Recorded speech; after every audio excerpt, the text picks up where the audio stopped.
Elliot Anderson on his way to Nottingham Forest, a deal that has caused a lot of debate amongst fans. Many see him as a player for the future at Newcastle and a player that really had his whole career in front of him.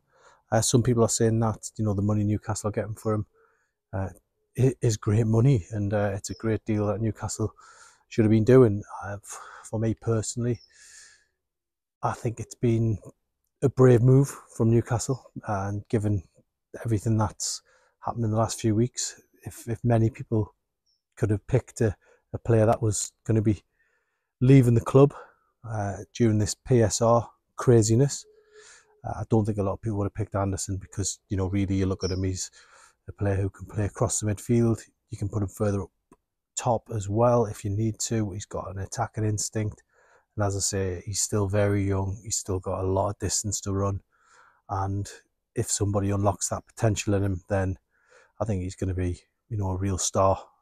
That's up to him now what he does with the potential that he's got and what he turns it into. But I think it was, for me, I don't think it was a positive move, given everything that we've said about Elliot Anderson before last season. I can't really judge him on that. He had a back injury. When he did come back, he looked solid. I think that game against Tottenham Hotspur, when Newcastle won 4-0, he was very close to getting man of the match that day. I think he was pipped by Anthony Gordon, who was just on the strike up, a good rapport with. So Elliot Anderson, potentially, for some, will look at this as a mistake, and I guess it's one that could certainly come back to haunt Newcastle. But that could be the same could be said about any sale at a football club. But for me, when you're selling a player who's homegrown, who's shown that potential, that desire, wanted to be at the club, wanted to sign a new contract, has captained the youth team, has captained the reserves, it seems like a big move. But that's just my thoughts on it. Newcastle have had to do what they've got to do because of what happened in the first part of the year in January. They didn't get rid of the players that they thought they were going to. So that's the situation concerning Elliot Anderson. The second thing I'd probably talk about here is Anthony Gordon, that Newcastle were willing to let him go at one stage. The fact that they were even talking to Liverpool about a possible sale, that's got to be concerning, given where Newcastle meant to be going.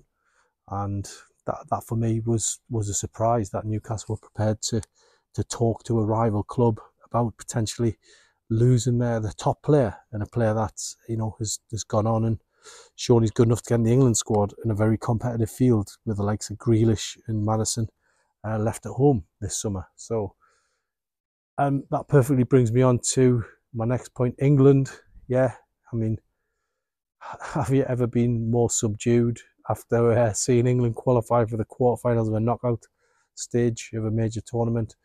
Probably not. It was, I thought Slovenia was bad, but yeah, for the majority of the regulation time against Slovakia, that was it was pretty terrible, if I'm being honest. And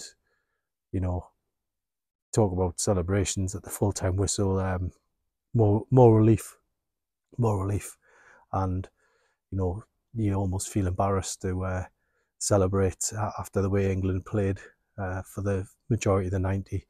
It was pretty awful stuff, right from the word go. That first back pass from Trippier, which got gooey booked, it was just, they just weren't at it. But look, tournament football's about staying in it. They've stayed in it. Wonderful goal from Jude Bellingham, overhead kick. It's stuff dreams are made of, really, in a major tournament for a young player. So a great moment. And yeah, of course, it was a short celebration there that England got back into the game, and then after extra time go through, getting that goal, a much needed goal for Harry Kane, on a day of, yeah, it's hard to be too excited given England were so bad. But look, they're through, and that's all that matters. The Anthony Gordon situation on the bench, I'm as baffled as probably all of you are. Why wait so long to make changes? Why not include Gordon in them changes? What is the situation there? He's almost. I did give Gareth Southgate the benefit of the doubt the start of the tournament, thinking yeah, he's keeping him up his sleeve. Well, maybe he's keeping him up his sleeve for the quarterfinals and beyond. We'll have to wait and see, but certainly England could have done with Anthony Gordon today. You know, the fact he trains against Dubravka pretty much every day normally.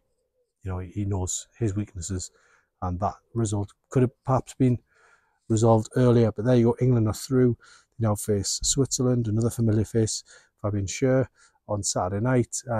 Can they get any worse? I don't think they can. So let's hope England are saving their best until the last stage of the tournament.